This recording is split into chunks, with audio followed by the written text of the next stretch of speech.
Kasi mga politiko, doble kara. Maaring sinasabi lang niya yan kasi gusto niyang maipanalo yung mga Duterte senators. Kumampi sa kanila. Kasi dalawa ng paksyon niya yun, di ba? Yung kay Soto tsaka kay Escudero. So baka nga mamaya, sinasabi lang niya yan para makakuha ng kakampi from the Duterte block doon kay Soto. Di ba?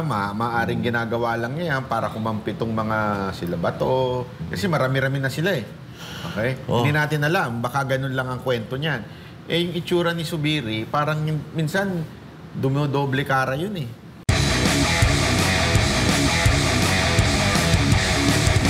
Yung sa Senate presidency. Dahil sabi ni Jinggoy, mukhang malakas mukhang malakas si Chis Escudero na magstay. At sinasabi naman nito ni Mig Zubiri na wow. So mukhang team Soto si Mig Zubiri. Pero nagugustuhan ko yung mga ginagawa ni Mig Zubiri lately. Una, yung sinabi niya na witch hunt, yung impeachment. Pangalawa, yung gusto niyang iban ang Pogo sa Pilipinas. Tapos, yun nga lang, pagdating dito sa Senate presidency, alam mo, meron siyang ko rin yan eh. Okay din yan, pero alam mo, kasi mga politiko, doble kara. Maaring sinasabi lang niya yan kasi gusto niyang maipanalo yung mga Duterte senators. Kumampi sa kanila. Kasi dalawa ng paksyon niya yun, di ba? Yung kay Soto tsaka kay Escudero. So baka sinasabi lang niya yan para isang mukha ni hindi, si Escudero pro-Soto siya eh. Si Escudero is pro-Soto. Escudero? Ay, sorry, si Zubiri. Si Zubiri. So baka nga mamaya, sinasabi lang niya yan para makakuha ng kakampi from the Duterte block doon kay Soto. Di ba? Maaring ginagawa lang niya yan para kumampi itong mga sila Bato. Kasi marami-rami na sila eh. Okay? Hindi natin alam. Baka ganun lang ang kwento niyan. Eh, yung itsura ni Zubiri, parang minsan dumodoble kara yun eh. So, nakakatakot. Pero maganda yung mga sinasabi niya. Maganda yung gusto niyang ipasang batas. Pero, hindi ko lang alam. Baka naman sinasabi lang niya yan in a different reason. Meron pa siyang sinabi lately o earlier na yung 2025 budget daw ang pinaka-corrupt na budget sa kasaysayan ng Pilipinas. So coming from a sitting senator na part ba siya nung BICAM, di ba? Di ba? Kaya nga. So sinisita niya itong na to. At saka di ba may issue yan pagdating dun sa budget na diniscuss na rin dahil hindi ko alam kung na-discuss na ba yun dito o na-discuss na yun sa social media, pero may issue rin yan dun sa budget. Kaya nga may issue? Ayaw niya? Or sabwat? Oo. Bakit nakapasa sa BICAM? Sa simula yun eh. Tapos may issue. Kaya nga natanggal yan. Kasi may mga unsatisfied senators na bakit nawala ng budget, nabawasan, nakalhati ang budget ng bawat senador. So nagka-issue yan nun. Kaya siya nasipa bilang Senate President. Ba't ina-expose niya ngayon yun? Ito. Ayun na nga. Pwedeng pumasok yung sinasabi mo na he's harping yung mga gustong marinig ng mga pro-Duterte para siguro makabalik siya doon sa kaya nga, Duterte. Political yan eh. Political stance yung mga ganyan. Kaya nakakatakot. Ang nakakaalam lang talaga niyan, yung mga senators. Kasi nag-uusap-usap naman yung mga yan eh. Kung anong deal, bakit ikaw maging Senate President. Kasi remember, chairmanship yan. Ang issue ng Senate President is chairmanship. Kung saan ibibigay, kanino ibibigay. O pagka bibigyan ka, sa akin ka. Well, actually, yan ang sinabi ni Zubiri. Na si Chis Escudero daw, hindi daw kinoconsult sa kanila kung kanino ibibigay yung mga chairmanship. Kaya nga, so, masalimuot yung Senate presidency. Pero we'll see. As I see it, lang talaga. Bitter lang talaga eh. May tinutulak pa nga, may sinabi pa yan na deserving naman si Titi Soto, deserving naman, lahat naman sila. Pero alam pero mo mabigat na din kasi yung sinabi ni tinutulak niya yung agenda niya. Yun ang pakiramdam ko dito sa mabigat din kasi yung sinabi ni Zubiri na inilalagay sa mga position o yung mga committee inilalagay daw ng mga ng mga chairman incompetent daw. So medyo nag-react si Jinggoy na, teka, are you saying na incompetent yung mga kasamahan mo dito? So parang binabanatan mo yung mga sarili mong kasamahan, parang gano'n eh. Kasi yung pinagmamalaki nito, sila eh. Sila yung senior. Sila yung matatagal na. Yan ang niya eh. Yan ang parang battle cry niya na, kami na kami. Yung experience namin dito sa Senado, tapos ganyan. Pero di ba merong bakit ba ito to ba? May rule ba na kailangan ng Senate President, abogado? Di naman kailangan, Wala. diba? Well, alam Kasi mo na si naman. Tito Soto, hindi naman lawyer. Ang daming naging Senate President na hindi abogado. Pero sa tingin mo, dapat ba pagka yan isa dapat baguhin na kapag Senate President, kailangan abogado? Pwede. Mas maganda. Mas maganda, no? Oo. Pero kung wala namang batas na nagsasabi na ganun, Hindi, kasi wala namang batas. Dapat nga, merong batas na abogado lang ang lawmaker. dapat, Oo. Yun muna unahin. Dapat ganun eh. Kasi senador ka, gagawa ka ng batas. Although, sabi naman nung iba, pwede naman mag-hire ng lawyer. Which is kasi sa totoo lang, sa kasaysayan, napakarami namang gumawa, naging senador na hindi lawyer, pero maganda ang ginawa. Maraming naipasang batas. Oo. Marami namang ganun.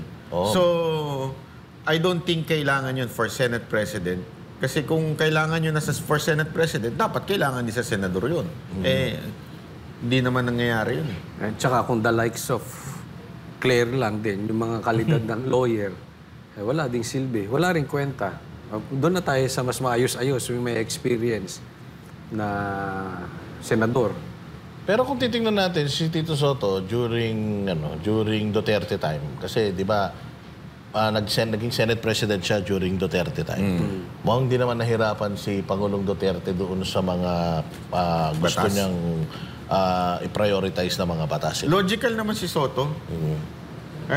So if ever mapalitan si Zubiri, do you think Ako, Zubiri sa o si tingin ko, Cheese?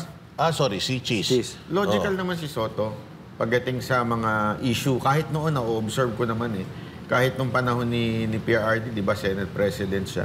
Pag may logic naman yung mga pinapasang batas, inaano naman niya, pinupush naman niya. Yung laro lang naman ng politika, sa simula lang yan Sa Senado, laro ng politika pagdating sa Senate Presidency, naglalaro lang sila. Pag natalo yan, tinan mo, pag kami nanalo, ito na yung panalo, magkakasundo-sundo. Ang hindi lang naman dyan, si Ontiveros.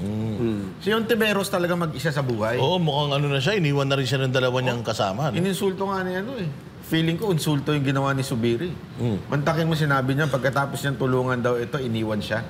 Kasi si Bam at saka si Kiko, nasa majority. Majority na Oo. Talaga ba? Oo, so parang,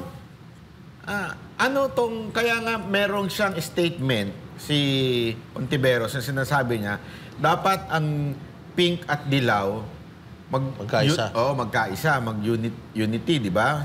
So sabi ko nga, Unity Team 2.0, ang dilaw at pink. Ibig sabihin, dun pa lang, meron pala talaga silang division. Sino ang pink at sino ang dilaw? Well, I guess ang pink, makikita na natin. Ang pink si Leni Robredo. At saka itong dalawa. Si Bam at saka si Kiko. So it means So, sino yung dilaw? Si na yan. Si Ontiveros. Si Ontiveros na yan. So yung sa statement niya ngayon, ibig sabihin, merong hindi unity sila ngayon. Pero di ba may nagsabi na pinamumukha niya na nakapagpanalo siya ng 2 senador. Di ba? Sa akin nga, feeling ko, mas unity pa ang dilaw at ang pula. Tapos Mas pink. kasama. Kasi ngayon, may mga bagong in-appoint na galing sa Pinoy administration. So, ang dami ngayon, mga appointed na na pinoint out to ng isang news na ang daming dilaw ang napunta ngayon sa administrasyon. Ito, lalo na itong bago, So, ibig sabihin, ang dilaw at ang pula magkasama na. Nakakahiya yun. Mantakin mo, dilaw ang nagdiin sa mga pula. Tapos itong si Marcos nakikipag-unite sa dilaw. Ang nagpatapon sa tatay nila at pamilyang Marcos, dilaw. Pero posible rin, yung pink, baka posibleng maging kaalyado naman ng Duterte. Kasi, di ba, Duterte Black yung majority ngayon yeah, okay. O, di ba, baka yung play nila dyan, ito magandang tingnan. Pagka talagang nag-unite siyang Duterte Black, tapos tong pink, dako, delikado si BBM dyan. Napakaganda nun. Ang ganda nun, sarap nun. Yun ang abang-abangan natin. Kasi syempre, the more we are, marami tayong kakampi, the more chances of winning. Oo. Kasi lalong-lalo na sa eleksyon, yung botohan is a numbers Team game. Alpotera pala kayo. Double agent, no? Mga double agent. Pero Mga double malay mo agent naman. pala kayo. Di ba? Malay mo naman. Oh. Pero meron pa tayong ibang balita actually, yung mga patutsada ni VP Sara sa Hague. Marami naman siya binitawan doon. Oo, na ito daw gobyerno natin kayang magpadala ng mga Pilipino sa Hague para tumistigo gamit ang pera ng taong bayan, pero wala silang pera para gamitin dito sa mga nasa Israel at Iran, mga naiipit na mga Pilipino. Oo.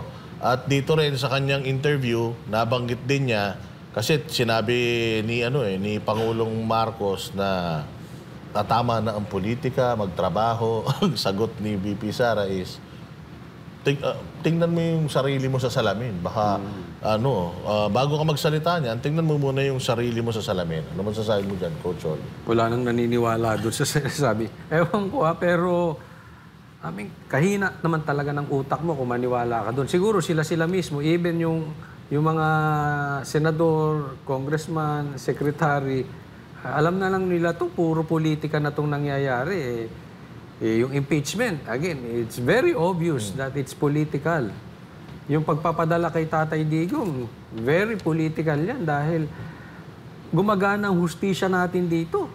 Kaya nga pinabalik nila si Tevez dahil gusto nila dito, pilit nilang pinababalik si Attorney Roque dito. So, ibig sabihin, gumagana hustisya rito. Pagdating naman kay PRRD, dinala doon. Bakit? Para yung influence ng Duterte mabawasan. Kaya lang, nagbabackfire, lalong lumalakas ang Duterte. Kaya nga may nag-message sa akin na mananalo, ito ang question niya exactly. Mananalo kaya sila Lenny sa 2028? Paano kung hindi mapauwi ni BP Sara si PRRD? Yun ang question sa akin. All the more, sabi ko. Kasi gagalit na yung taong bayan Kung hindi talaga at may masamang nangyari, wag naman sana. Pero kung talagang nangangayayat na si PRRD at may masamang mangyari, lalong Speaking of that, skin and bones na daw. According to Elizabeth Zimmerman, skin and bones. According naman to VP Sara, yun daw isang braso niya, dalawang braso na ni Pangulong Duterte. Delikado yan, Boss Dada.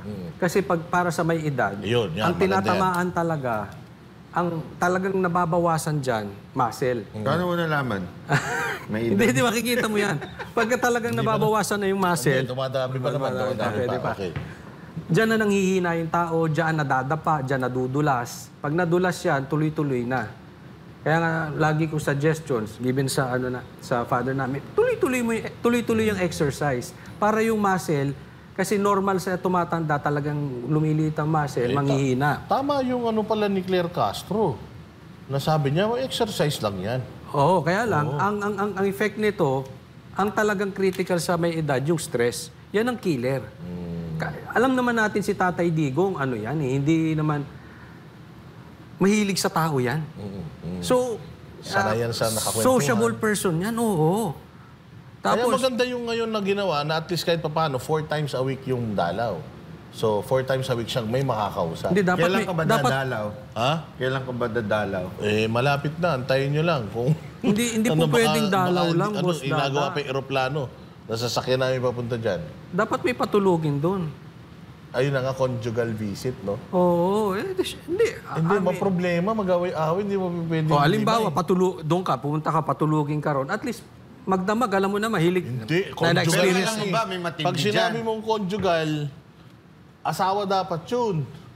Wag na yung ganun-ganun. Hindi pwede, hindi na conjugal visit yun. Ano na yun?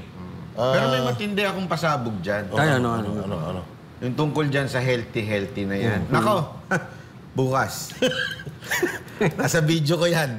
Abangan ninyo. May pasabog tayo dyan tungkol sa video ko. Tungkol dyan sa gamot healthy. Nako, bukas na lang. Pero, Banat Bay, nakakakaba yun Sabi ni Inday Sara kasi, si Pangulong Duterte daw, wala na dun sa infirmary. Infirmary, yung clinic. So, nandun daw siya sa regular na kulungan. Kung nandun ka, mag-isa ka dun. Kung mag-isa ka dun, hindi ka natututukan 24 oras. Hindi ka tulad nung... Pero may ibig sabihin kasi niyan. Na nandun sa video mo. Oo, na pinaliwanag ko sa video ko. Kung bakit ganun. Bukas na lang. Bukas na lang. Paano mo rin yung 7 a.m. Yan, lalabas sa video ko yan. Kung bakit ganun ang nangyayari at aking opinion tungkol sa mga bakit ngayon, kahit payat daw, healthier. Kahit payat, healthier. Yan ang sinabi Kahit payat, healthier. Well, actually, sabi nung ni Inday Sara na Pero wala iba siyang iniinom na gamot. Kaya nga. Iba yung skin and bone. I mean, sa matanda medyo... Sa 80 years old, delikado parang- yun. Hindi. Alam mo, normal naman yun na maging skin and bone ka na pag ganun ka na ng edad.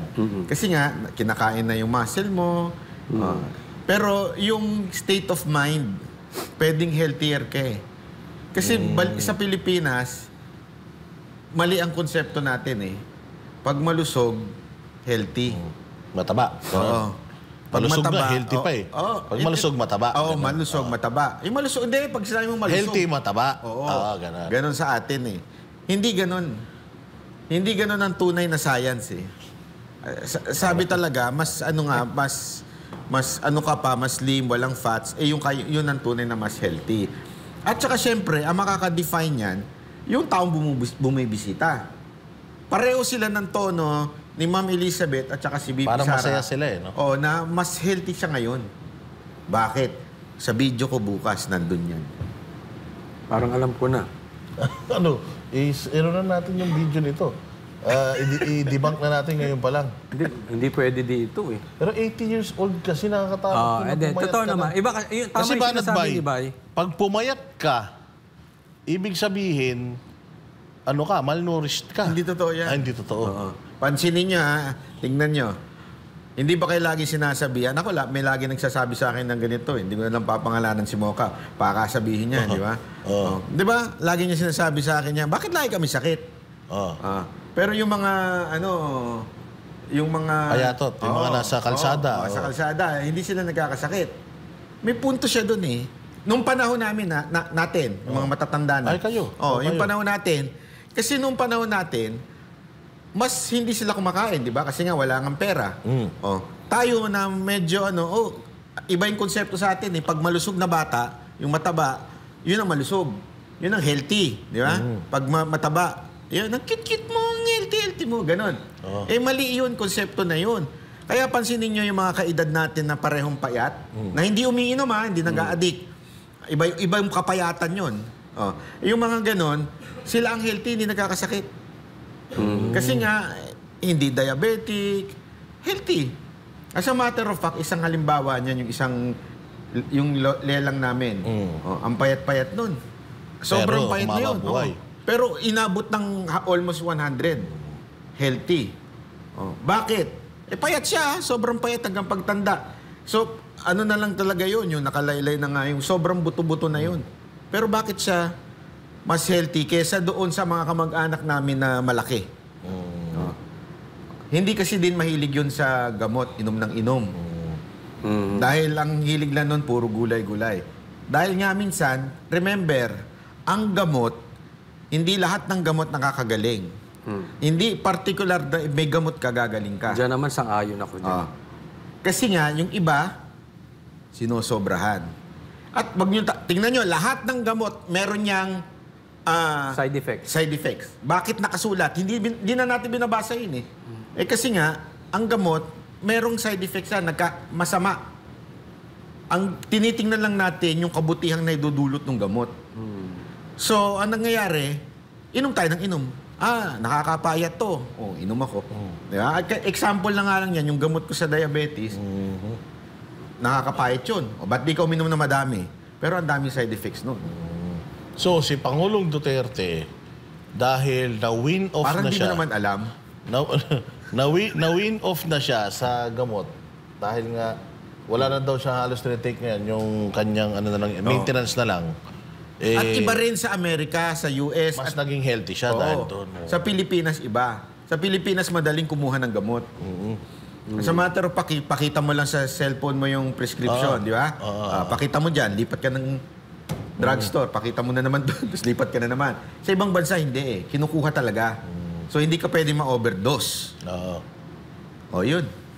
Panoorin nyo na lang. Ako, parang mukhang maganda nga yung vlog ni Banat Bay bukas, ha? Hindi, madami kasing nalungkot na mga kababayan natin dahil doon sa balitang nangayayat. Kaya nga ako kanina, nag-post ako, parang pinulsuhan ko. Kapag may nangyaring masama kay Pangulong Duterte sa dahig, ano ang gagawin mo? Kaya nga nagganon ako kanina. It's because even ako, nag-aalala din ako na an 80-year-old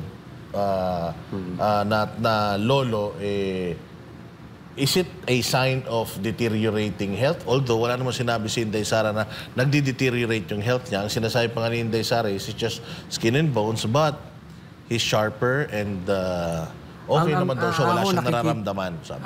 Ang kikita kong critical dyan, yung biglaang payat. Yan ang delikado. Yung hindi ka naman nagda-diet, tas biglang Siya kasi hindi kumakain.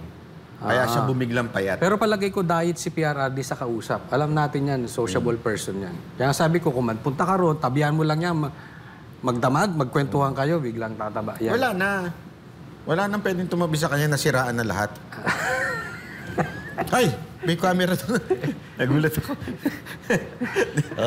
pero advisable yung intermittent.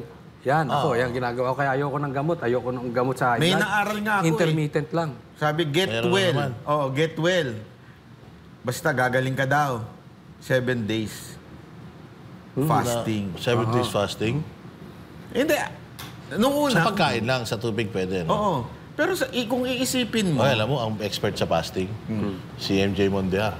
Diyan tayo magtanong kasi Hindi, makita mo si kasi MJ kung Mondia, iisipin mo, maganda katawan niya eh. if it is bad, why would the scripture says fasting? 40 days pa, no? Oo.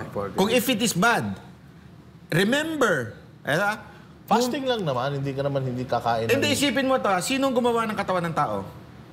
Diyos. Bakit sinabi ng Diyos mag-fast? Gusto kang pahirapan? Hindi, aside from the spiritual, ibig sabihin lang nun, kaya ng katawan mo. Ibinigay ko sa iyo yan eh. So, pinag-fast kita, para mamatay ka?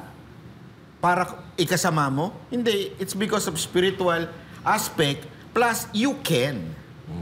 So, yun isang bagay na... Hindi, pati si Jesus Christ, nag-40 days yan. Oo. Nag-40 days. Kaya...